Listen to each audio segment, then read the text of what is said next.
Nah, selamat pagi Jess. Ini ada komen, boleh nih ya, saya spill ya, saya replay pakai VT nih ya. Pak, mohon pencerahannya. Kalau mama saya usia 60 tahun, maksimal makan telur dalam seminggu berapa? Loh, kok seminggu? Emang seminggu makan cuma sekali? Kan nggak mungkin ya. Mengingat mama saya, wah mesti ini nggak tahu selanjutnya komennya apa itu. Jess, saya udah berulang kali ngomong ya. Untuk kamu yang berusia 45 tahun ke atas, sudah pasti rata-rata kamu pasti terkena yang namanya degeneratif. Artinya degeneratif itu adalah tubuhmu atau sel tubuhmu itu gagal meregenerasi. Itu sudah pasti. Yang kedua, kalau kamu usia 45 tahun ke atas, pasti kamu akan sudah terkena atau bermasalah dengan yang namanya komplikasi. Kenapa? Karena kamu sudah menjalani kehidupan kamu, semua yang kamu rasakan selalu diantisipasi dengan obat. Pusing, obat. Sakit kepala, obat. Sakit kuping, obat. Sakit gigi, obat. Sakit mulut, obat. Sakit pilek, obat. Sakit batuk, obat. Sakit-sakit ini itu semuanya obat. Nah, itu adalah awal mula kamu bermasalah dengan yang namanya komplikasi. Kalau sampai innalillahinya kamu tidak kena masalah ginjal, alhamdulillah tuh. Tapi berapa banyak orang yang terkena masalah itu dan kemudian ginjalnya bermasalah dan dia menutup hidupnya dengan cuci darah.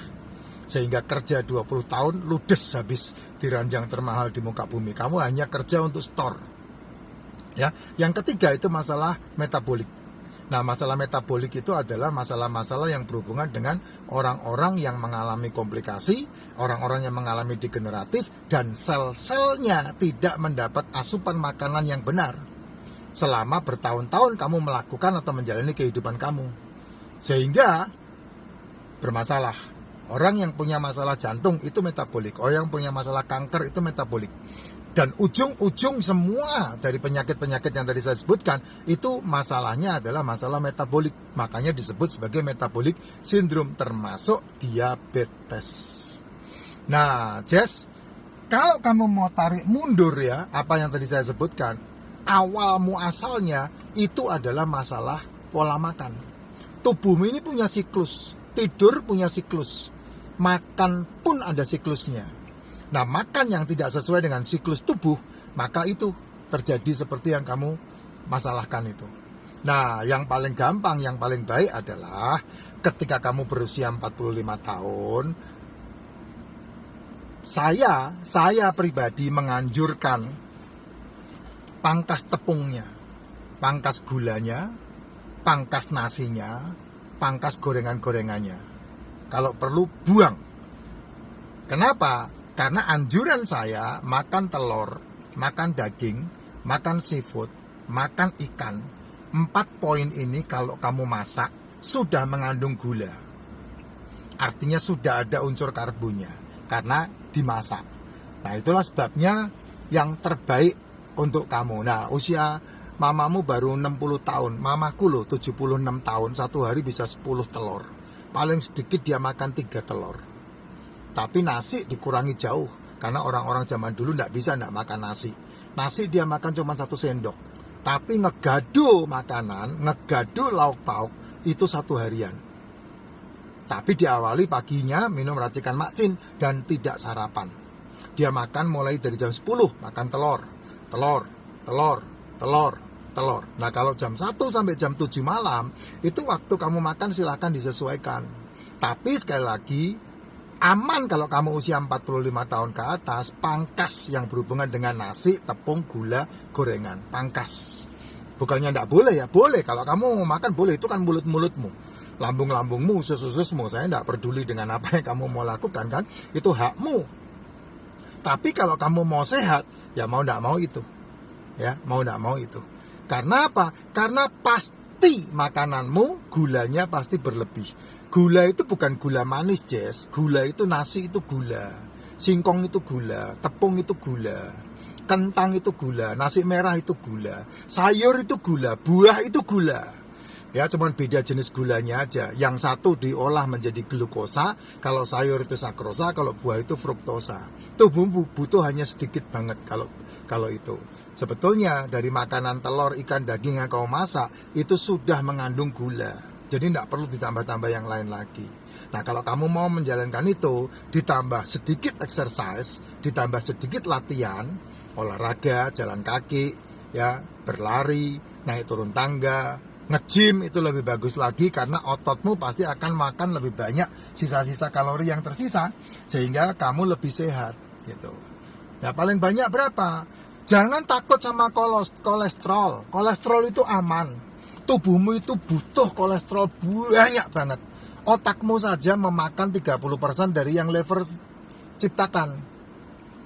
Otak kita itu memakan 30% dari yang liver buat. Nah, kamu malah turun-turunkan kolesterol. Nah, bagaimana kamu mau sehat?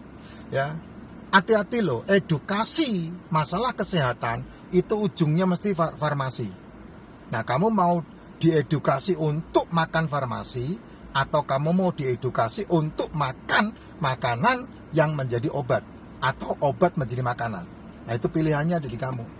Kalau kamu makan telur, itu makanan yang menjadi obat. Kamu makan daging, itu daging makanan yang menjadi obat. Kamu makan seafood, itu makanan yang menjadi obat. Kamu makan ikan, itu makanan yang menjadi obat. Tuh. Tapi ada makanan yang menjadi penyakit. Nasi itu kalau kamu makan menjadi penyakit. Kalau berlebih. Karena pasti berlebih. Gula itu menjadi penyakit.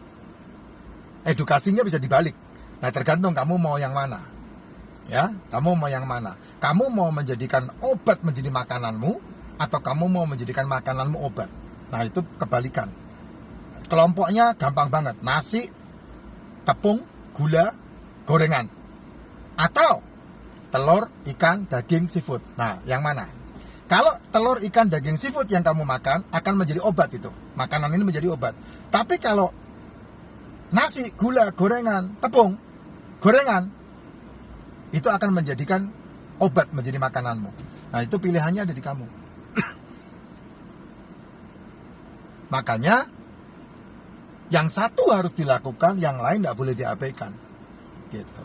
Nah, makanya ketika kamu makan ikan, telur digoreng, telur dimasak, telur ditumis, sudah ada karbonnya. Tidak perlu pakai nasi, tidak perlu pakai mie, tidak perlu pakai gorengan. Ya, terus kemudian daging yang dimasak, daging yang ditumis, daging yang dibuat sop, daging yang dibuat gulai, itu sudah ada karbonnya. Jadi tidak perlu dimakan pakai nasi. Gitu. Ya, simpel banget ini.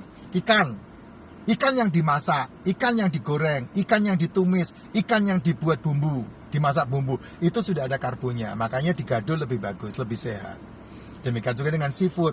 Kamu mau kerang saus padang, kepiting saus padang, ya semua saus padang, itu sudah ada karbonnya. Nggak perlu dimakan pakai nasi, nggak perlu dicampur mie. Kamu makan mie dicampur telur, telurnya makan, mie-nya jangan. Itu loh, Jess. Ya, itu lebih baik karena apa? Telur yang kamu masak itu sudah mengandung karbo. Ditambah lagi ya, ini kan Konoha ini kan makan nasi pakainya mie. Ya, habis makan sih enggak apa-apa. Ya, tapi 3 tahun, 5 tahun yang akan datang. Nah, itu panenmu. Karena semua ada hukum, namanya hukum proses. Sebab pasti ada akibat. Tidak pernah ada akibat tanpa sebab. Tidak ada, itu hukum besi, bos. Kamu suka enggak suka hukum itu berjalan. Ya, dan orang selalu, oh ini enak nih. Oh enak banget, cobain deh. Enak ini. Kamu enggak sadar yang kamu makan berlebihan di dalam tubuhmu. Sehingga akibatnya kamu memanen 3 tahun, 5 tahun yang akan datang. Makanya cowok-cowok 45 tahun ke atas kan burungnya enggak mau berkicau lagi tuh. Kecuali dapat yang baru di luar. Itu pun susah dikicaukannya. Dikicaukan loh, enggak bisa berkicau. Dikicaukan. Banyak yang konsul ke saya mati di dalam. Artinya apa? Dia berkicau, tapi begitu masuk sarangnya, mati di dalam. Enggak bisa menikmati. Oh, saya sama buksu saya enggak seperti itu, Jess. Kenapa? Karena umur setengah abad lebih nih, enggak pakai obat-obatan apapun ini. Alami. Kami menikmati itu. Kenapa ya? Karena saya udah mematikan diri saya untuk tidak tergiur dengan yang namanya gula. Apa itu gula? Ya nasi, ya tepung, ya gorengan. Itu yang saya sudah putuskan tidak, no buat itu semua. Sehingga kolesterol saya 300 nih, tapi gula darah saya rendah. Nah itu yang membuat saya fit seperti yang sering kali kamu lihat di video-video saya. Sehat selalu, Jeff.